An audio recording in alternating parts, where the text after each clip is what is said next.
Bonjour et bienvenue dans cette formation gratuite intitulée Gagner au Paris sportif, la méthode complète. Alors l'objectif de cette formation, c'est qu'un maximum de monde puisse en profiter. C'est une formation à la fois destinée aux débutants, mais aussi à ceux qui sont un peu plus avancés dans les paris sportifs et qui ont du mal justement à générer des revenus avec les paris sportifs. Alors c'est une formation que j'aurais adoré avoir à mes débuts, et même encore il y a quelques années, puisque quand j'ai débuté les paris sportifs au début des années 2010, il n'y avait quasiment aucun contenu sur internet pour se former sérieusement, et donc la seule manière de se former, c'était de pratiquer, de se former directement sur le terrain, en testant des stratégies, en perdant de l'argent, en perdant énormément d'argent, puisque quand on débute dans les paris sportifs, en général, les premières années, on perd de l'argent, puisque on débute donc, on découvre ce type de loisir, où on parie pour le fun, on fait des combinés, des gros tickets, des grosses cotes, on veut gagner gros rapidement, et on perd énormément d'argent du coup les premières années en faisant ça. Ensuite, les années qui suivent, on cherche en général un peu à se professionnaliser, à essayer de gagner réellement sur le long terme, mais le temps qu'on mette en place des stratégies, qu'on comprenne vraiment les concepts, comment gagner,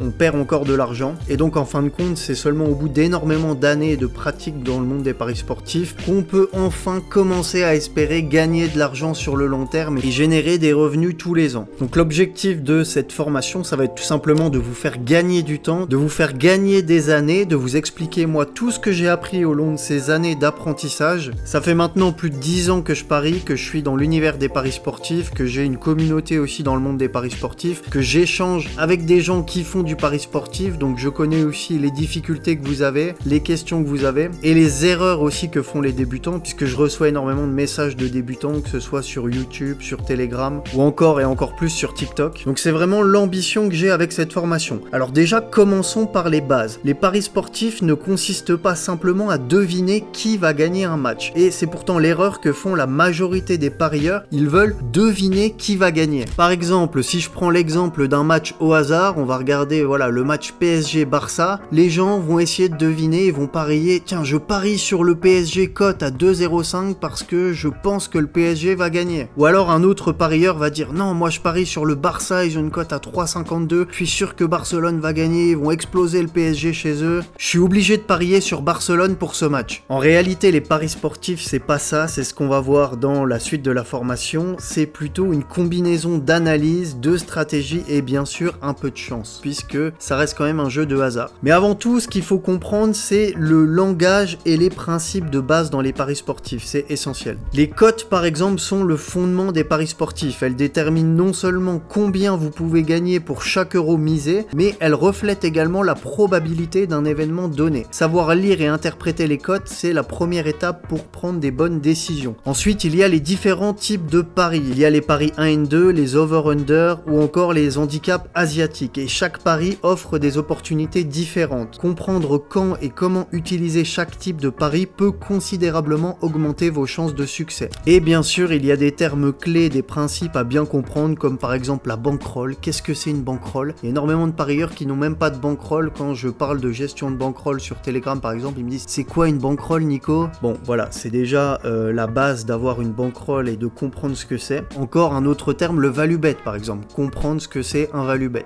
et pourquoi c'est important de parier sur des value bet pour gagner sur le long terme. Donc c'est ce qu'on va voir dans cette formation à travers différents modules. Alors dans le module numéro 1, on va essayer de comprendre les cotes, le TRJ et l'espérance de gain. Donc dans ce module, nous allons nous concentrer sur l'un des aspects les plus cruciaux des paris sportifs, les cotes. Alors les cotes, elles représentent la probabilité d'un événement à se produire selon le bookmaker et elles déterminent donc le montant potentiel de vos gains. En gros, plus la cote est élevée, plus le résultat est considéré comme improbable, mais plus le gain va être important. Donc pour prendre un exemple, le match entre Liverpool et Atalanta, on voit que Liverpool est coté à 1,37, que donc pour 100 € de mise, en cas de victoire de Liverpool, on remportera 37 € de bénéfice. Donc la victoire de Liverpool est jugée très probable par les bookmakers et donc la cote est très faible et l'espérance de gain est également très faible. Par contre, si on parie sur l'Atalanta, qui a une cote de 8,85 par exemple sur un XBet, 8,85 ça veut dire que la victoire de l'Atalanta est jugée comme très improbable par les bookmakers. Et donc forcément, le gain potentiel va être important puisque si on parie 100 € sur l'Atalanta et que l'Atalanta remporte le match, on repartira avec 785 € de gain net. Donc une fois qu'on a compris ce qu'était une cote, il y a un indicateur clé à comprendre pour tout parieur, c'est le TRJ. Le TRJ représente le pourcentage de toutes les mises que le bookmaker s'engage à redistribuer aux joueurs sur le long terme. Un TRJ élevé signifie que le bookmaker prend une marge plus faible, ce qui est donc favorable pour le parieur. Et comprendre le TRJ vous aidera à identifier les meilleurs bookmakers, les bookmakers sur lesquels vous pourrez gagner le plus d'argent sur le long terme. On en parlera dans le module 2 de cette formation. Par exemple, sur le match Real Madrid-Manchester City, on peut voir que pour le pari 1n2, c'est 1xBet qui propose le meilleur TRJ avec un TRJ de 98,6%. Ce qui signifie que pour ce match et pour ce type de pari, 1xBet redistribue quasiment 100% des mises aux parieurs, en se prenant une toute petite marge. Et à l'inverse, on peut voir que le bookmaker qui propose le TRJ le plus faible, ici c'est Bet365 avec un TRJ de 92,8%, et ce bookmaker se prend donc une marge beaucoup plus élevée sur ce match. Enfin, le dernier concept à bien comprendre, c'est l'espérance de gain. Alors ce concept mathématique vous permet d'évaluer la rentabilité à long terme d'un pari. Un pari avec une espérance de gain positif est un pari qui est rentable sur le long terme, tandis qu'une espérance négative signifie que le bookmaker a l'avantage sur vous et que sur le long terme vous allez perdre de l'argent. Donc votre objectif en tant que parieur doit être de rechercher et de placer des paris avec une espérance de gain positive. On va passer maintenant au module numéro 2, choisir les bons bookmakers. Alors le choix de votre bookmaker peut clairement définir la suite de votre aventure dans le monde des paris sportifs. Énormément de parieurs pensent malheureusement que le choix du bookmaker n'est pas important et choisissent un bookmaker un peu par hasard, un peu par défaut, parce qu'ils ont vu par exemple une publicité à la télé qui leur promettait de mettre la daronne à l'abri. Mais il est essentiel de choisir son bookmaker selon plusieurs critères. Alors critère numéro 1, c'est de ne pas parier sur les bookmakers français. Et oui, alors désolé pour tous ceux qui jouent encore sur des bookmakers français agréés par l'ANJ, tels que Winamax, Betclic, Unibet ou encore Parions Sport. Je n'ai absolument rien contre ces bookmakers, mais ce qu'il faut bien comprendre, c'est que sur ces bookmakers, il te sera impossible de gagner de l'argent sur le long terme, puisque l'ANJ qui régule le marché des jeux d'argent en France leur impose un TRJ maximal de 85% sur l'année. Ce qui signifie, si tu as bien suivi le module numéro 1, qu'à chaque fois qu'un parieur mise 100 €, le bookmaker ne redistribuera en moyenne que 85 € au parieur. Et donc qui dit TRJ très faible dit cote trop faible, et qui dit cote trop faible dit espérance de gain négatif, et cela dit donc que tu perdras automatiquement de l'argent sur le long terme, peu importe les choix de paris que tu feras. Donc vous l'aurez compris, choisissez les bookmakers qui offrent en moyenne les TRJ les plus élevés. Ensuite, ce qu'il faut comprendre, c'est qu'il existe globalement deux types de bookmakers, les sharp book et les soft book, et savoir les différencier et comprendre leur fonctionnement peut transformer votre approche des paris sportifs. Les sharp bookmakers, comme par exemple Pinacle, le PS3838, sur lequel tu peux t'inscrire et parier d'ailleurs depuis la France en passant par le broker Asian Connect, je t'ai déjà fait plusieurs vidéos sur le sujet, s'adresse principalement aux parieurs expérimentés et professionnels, ceux qui sont souvent considérés comme sharp.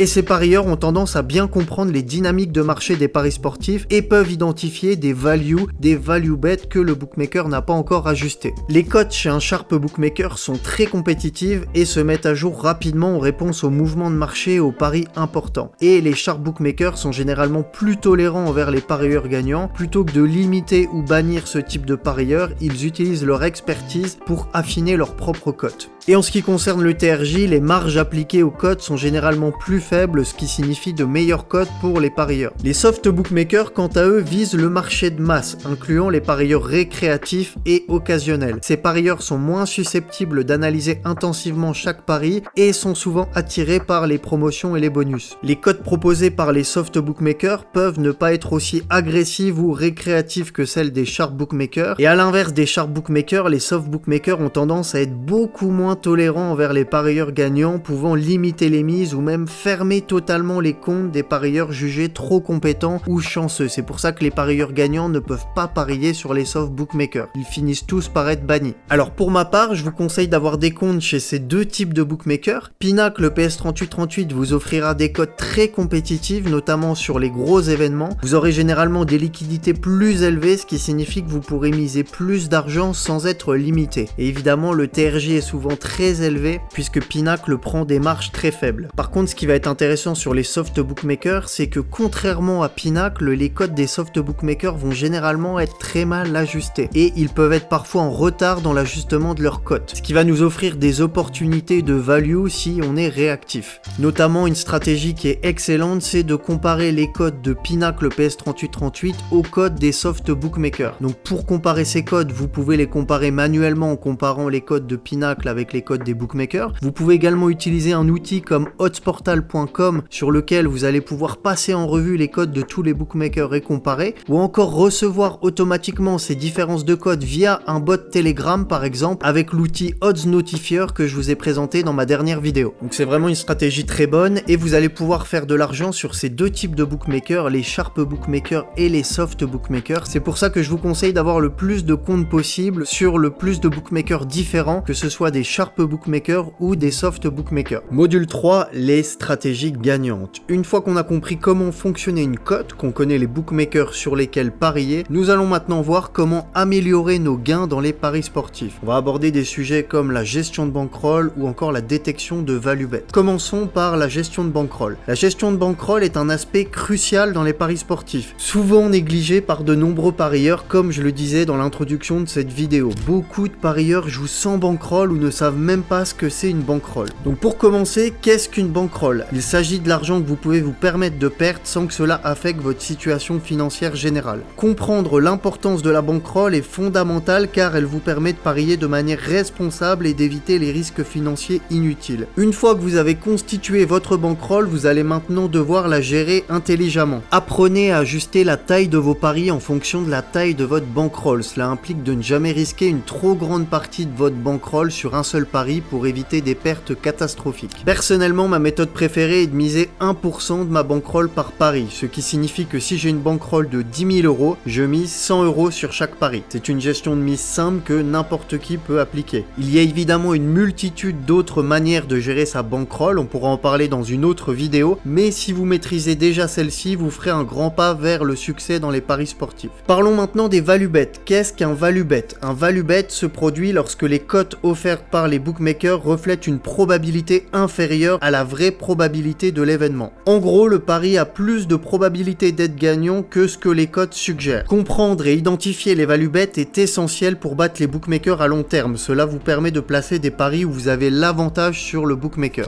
Mais alors, comment identifier un value bet? Il existe plusieurs méthodes. Vous pouvez estimer d'abord vos propres probabilités pour l'issue d'un événement sportif en vous basant sur votre analyse, vos connaissances, des statistiques ou encore d'autres facteurs que vous jugez pertinents. Puis comparez vos probabilités avec les cotes des bookmakers. Si vos probabilités estimées donnent un résultat plus probable que ce que les cotes du bookmaker suggèrent, vous avez potentiellement identifié un value bet. Vous pouvez également comparer les cotes des soft book avec les cotes des sharp book, comme par exemple Pinacle, et chercher des écarts de cotes. Si vous voyez des écarts de cotes entre les cotes de Pinacle et les cotes de 1xBet par exemple ou d'un autre soft book, vous avez potentiellement identifié un value bet sur le soft book. Et plus l'écart de cotes sera grand, plus la value sera potentiellement importante. Alors attention, évidemment, même un value bet peut être perdant. Value bet ne veut pas dire que c'est un pari sûr. Donc encore une fois, gérez votre bankroll de manière prudente. En résumé, identifier un value bet implique une analyse minutieuse des probabilités, une comparaison avec les cotes des bookmakers et une prise en compte du contexte entourant l'événement. C'est une compétence clé pour battre les bookmakers. Vous devez absolument être capable de savoir identifier des value bets, sinon vous ne gagnerez jamais au pari sportif. Module 4, le mindset du parieur gagnant. Alors je ne pouvais pas finir cette mini formation sans vous parler du mindset du parieur gagnant qui est essentiel pour réussir dans les paris sportifs à long terme. Vous aurez beau comprendre les codes, gérer correctement votre bankroll et savoir trouver des value bets, si vous n'avez pas un mental solide, je vous garantis que vous irez droit dans le mur. Je vais vous donner quelques éléments clés à absolument développer. Donc le premier élément, c'est la discipline. La discipline, c'est déjà suivre votre stratégie sans vous laisser influencer par les pertes ou le syndrome de l'objet bruyant. Ce que j'appelle le syndrome de l'objet brillant, c'est être tenté de changer de stratégie dès que la nôtre se passe mal en pensant qu'une autre stratégie sera meilleure. Par exemple, j'ai une stratégie sur les paris NBA et puis finalement ma stratégie démarre mal, donc je vais m'orienter vers les paris foot. Et puis je commence les paris foot par exemple sur le 1N2 et j'ai des doutes sur ma stratégie, je vais plutôt faire des over-under ou alors je vais faire les deux équipes marques. Bref, je change de stratégie sans arrêt. vrai. Ce n'est pas du tout ce qu'il faut faire. Mettez en place une stratégie, testez-la sur le long terme, testez-la à blanc d'abord s'il faut, mais restez discipliné, ne changez pas de stratégie toutes les 5 minutes. Le deuxième élément clé, c'est la patience. Les paris sportifs ne sont pas un moyen rapide de devenir riche. Gagner au paris sportif sur le long terme, c'est long, c'est chiant, c'est chronophage. Alors dit comme ça, ce n'est pas glamour, ça ne vend pas du rêve, mais contrairement à ce qu'on peut vous répéter à longueur de journée sur internet, c'est la réalité. Et c'est en faisant preuve de patience et en répétant des actions chiantes et chronophages que vous atteindrez vos objectifs sur le long terme dans les paris sportifs. Le troisième élément, c'est l'acceptation des pertes. Même les meilleurs parieurs subissent des pertes et des séries de parfois 15 ou 20 pronostics perdants. Accepter les pertes est une partie inévitable du processus. Ne vous laissez pas décourager en cas de bad run et essayez de maintenir une approche positive. Quatrième élément, c'est l'apprentissage continu. Le monde des paris sportifs est en constante évolution. Ce n'est pas parce que vous avez trouvé une stratégie gagnante qu'elle sera toujours gagnante dans 1 an ou dans 2 ans. Vous ne devez jamais rester sur vos acquis et vous devez être en perpétuelle recherche de nouvelles informations, de nouvelles stratégies et de moyens d'améliorer vos techniques de paris. Cinquième élément, c'est la gestion du stress. Les hauts et les bas sont courants dans les paris sportifs, alors apprenez à gérer votre stress de façon à éviter qu'il influence vos décisions de paris.